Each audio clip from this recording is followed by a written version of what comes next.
O vídeo de hoje é o incidente em Falcon Lake, no Canadá. Já se passaram 50 anos do incidente Falcon Lake, o caso mais documentado do Canadá. O incidente ocorreu em maio de 1967 no Lago Falcon, em Manitoba, província do Canadá.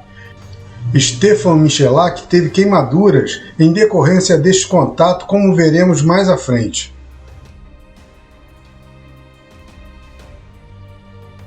Stefan Michalak era um mecânico industrial de profissão e que nas horas vagas estudava e pesquisava geologia como hobby. Ele sempre ia aos finais de semana no Lago Falcon prospectar cristais e prata. O Lago Falcon fica a 150 km de Winnipeg, onde ele morava. No ano anterior ao ocorrido, ele tinha prospectado algo interessante e no final de semana de maio de 1967 partiu para explorar mais aquela área em questão. Em 20 de maio de 1967, ele encontrou um veio de quartzo e estava prospectando, quando de repente levou um susto com o barulho dos gansos, parecendo buzinas.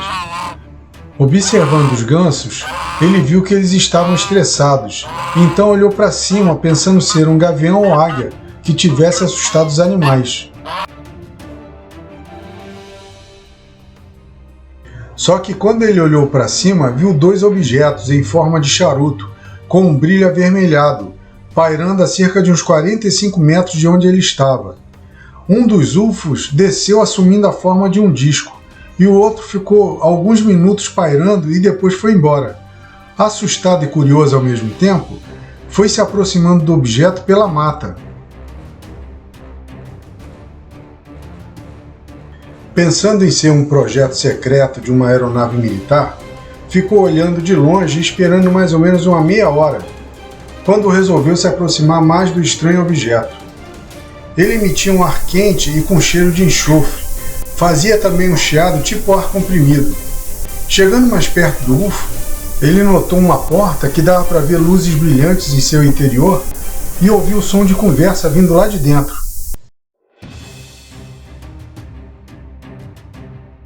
Stefan disse que gritou oferecendo ajuda e ficou aguardando. Nisso ficou um silêncio e não responderam. Stefan ainda tentou contato em polonês, alemão e russo, sem obter nenhum tipo de resposta.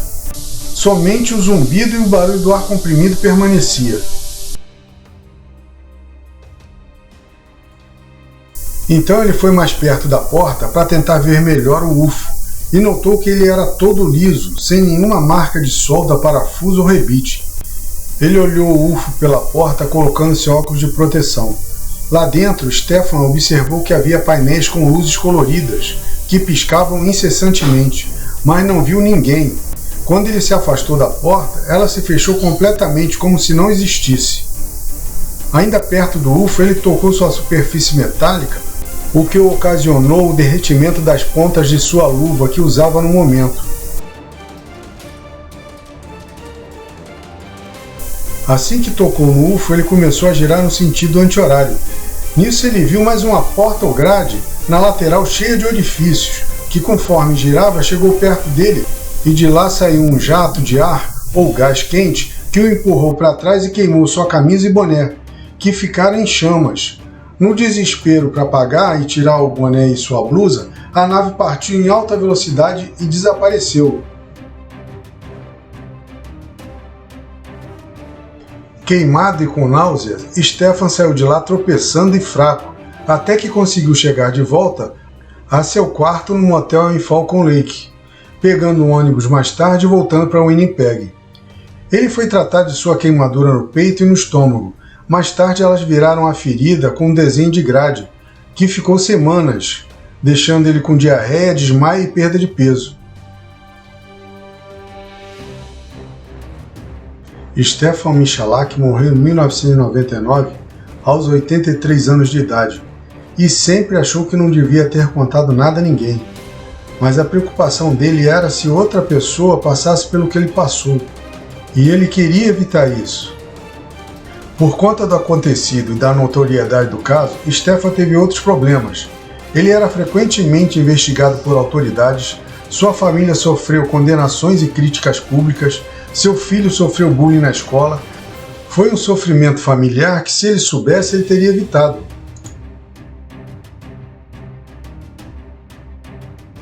Embora não desejasse esta popularidade e a invasão da sua privacidade de sua família, ele nunca negou falar sobre o assunto, mas também nunca falou que era um objeto de outro mundo.